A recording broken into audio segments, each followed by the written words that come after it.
केदारनाथ धाम, जिसकी कथा और रहस्यों को जो पूरा सुनता है उसके जन्मों जन्मों के पाप मिट जाते हैं और भगवान शिव उसे निरोगी और हमेशा खुश रहने का आशीर्वाद भी देते हैं। दोस्तों, आज मैं आप सभी को केदारनाथ धाम के उन 10 रहस्य के बारे में जानकारी देंगे जिसे हमारे भारतवासी बहुत कम जानते हैं। भगवान शिव खुद यहाँ पर 24 घंटे विराजमान रहते हैं और ऐसे में उनकी इस धाम की कहानी के बारे में जो भी सुनता है वह धन्य हो जाता है। इसीलिए दोस्तों, इस वीडियो को पूरा जरूर देखें और कमेंट बॉक्स में हर हर महादेव जरूर लिखें। साथ ही आप इस चैनल पर हैं तो इस चैनल को सब्सक्राइब कर बेल आइकॉन को दबाकर ऑल पर सेट कर ले ऐसे ही वीडियो देखने के लिए। तो चलिए इस वीडियो को शुरू कर लेते हैं। पहला रहस्य, केदारनाथ धाम का रहस्यमय निर्माण। केदारनाथ मंदिर का निर्माण बड़ी बड़ी पत्थरों और चट्टानों शिलाखंडों से किया गया है। इन शिलाखंडों को आपस में जोड़ने के लिए इंटरलॉकिंग तकनीक को अपनाया गया है, जिसमें कहीं भी सीमेंट इत्यादि का प्रयोग नहीं किया गया है। अब इसमें सबसे बड़ा रोचक तथ्य और ऐसे ही है जो केदारनाथ धाम से समुद्रतल से 22,000 फीट की ऊंचाई पर स्थित है। इतनी अधिक ऊंचाई पर इतनी विशाल शिलाखंड को पहुंचाना और फिर उन्हें एक के ऊपर एक रखकर इंटरलॉकिंग करना किसी मानव के लिए सक्षम नहीं दिखता। आस्था के इस रहस्य का खुलासा नहीं हो पाया कि आखिर इतनी भारी पत्थर को इतनी ऊंचाई पर लाकर व तराशकर कैसे मंदिर की शक्ल दी गई होगी, खासकर यह विशालकाय छत कैसे खंभों पर रखी गई होगी। दूसरा रहस्य है केदारनाथ धाम की भौगोलिक स्थिति। केदारनाथ धाम में एक तरफ करीब 22,000 फुट केदार, दूसरी तरफ 21,600 फुट ऊंचा खर्च कुंड और तीसरी तरफ 22,700 फुट ऊंचा भरत कुंभ का पहाड़ न सिर्फ 3 पहाड़ बल्कि 5 नदियों का संगम भी है। यहाँ मंदाकिनी, मधुगंगा, गंगा, सरस्वती और स्वर्ण गौरी है। इन नदियों में अलकनंदा की सहायक मंदाकिनी आज भी मौजूद है। इसी के किनारे है केदारेश्वर धाम। यहाँ सर्दियों में भारी बर्फ और बारिश में जबरदस्त पानी रहता है। केदार घाटी में दोनों तरफ है नर और नारायण विष्णु की 24 अवतार में एक नर और नारायण ऋषि की तपोभूमि है।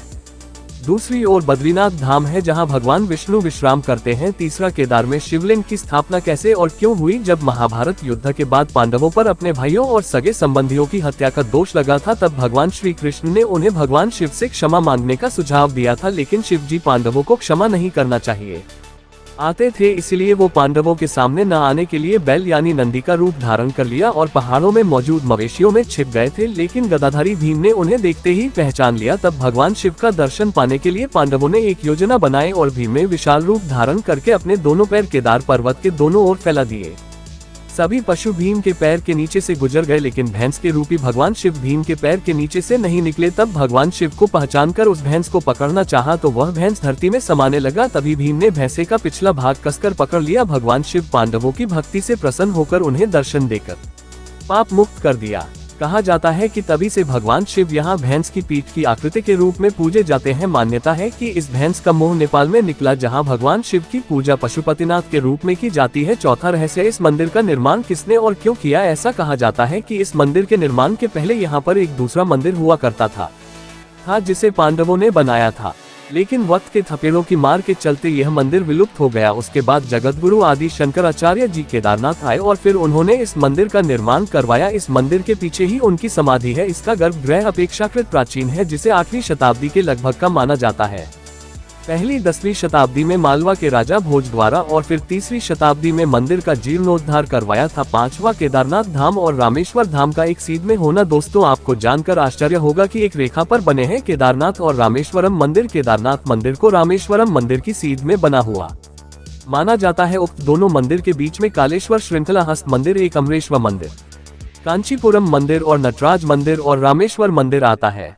ये शिवलिंग पंचभूतों का प्रतिनिधित्व करती है, लेकिन आज तक इसका खुलासा कोई नहीं कर पाया कि आखिर ये सभी मंदिर एक ही सीध में कैसे और क्यों बनाए गए थे। छठा रहस्य, आखिर केदारनाथ धाम 400 वर्षों तक क्यों और कैसे गायब हो गया। देहरादून के Wadia institute of Himalayan geological वैज्ञानिक विजय जोशी के अनुसार 3वीं से 7वीं शताब्दी तक यानी 400 साल का एक छोटा हिमयुग आया था, जिससे हिमालय का एक बड़ा क्षेत्र बस केंद्र में दब गया था। उसमें यह मंदिर क्षेत्र भी था। विज्ञानियों के अनुसार मंदिर की दीवार और पत्थरों पर आज भी इसके निशान देखे जा सकते हैं। दरअसल केदारनाथ धाम का यह इलाका चूराबारी ग्लेशियर का ही एक हिस्सा है। वैज्ञानिकों का मानना है कि ग्लेशियरों के लगातार पिघलते रहने व चट्टानों के खिसकते रहने से आगे भी इस तरह का जल प्रलय या प्राकृतिक आपदाएं जारी रहेंगी। 7वां, केदारनाथ धाम का रहस्यमय दीपक। दोस्तों, केदारनाथ धाम के साथ साथ यहाँ मौजूद दीपक बहुत रहस्यमय है। आपको जानकर आश्चर्य होगा कि ये दीपक 6 महीने तक नहीं बचता। दीपावली महापर्व के दूसरे दिन शीत ऋतु में मंदिर के द्वार बंद कर दिए जाते हैं। लेकिन 6 महीने तक मंदिर के अंदर दीपक जलता रहता है। पुरोहित सम्मान के साथ पट बंद करके भगवान के विग्रह एवं डंडी को 6 महीने तक पहाड़ के नीचे ऊखीमठ में ले जाते हैं। 6 माह के बाद मई में केदारनाथ के कपाट खुलते हैं, तब उत्तराखंड की यात्रा प्रारंभ होती है। 6 माह तक मंदिर और उसके आसपास कोई नहीं रहता, लेकिन आश्चर्य की बात यह है कि 6 माह तक दीपक जलता रहता है और निरंतर पूजा भी होती रहती है। कपाट खुलने के बाद ये भी आश्चर्य का विषय है कि वैसी की वैसी सफाई भी होती है जैसे कि मंदिर को बंद करते वक्त छोड़ा गया था। दोस्तों, उम्मीद करता हूँ कि कथा आपको अच्छी लगी होगी। अगर अच्छी लगी हो तो दोस्तों को शेयर करें और लाइक करें। तो मिलते हैं अगले वीडियो में, तब तक के लिए हर हर महादेव।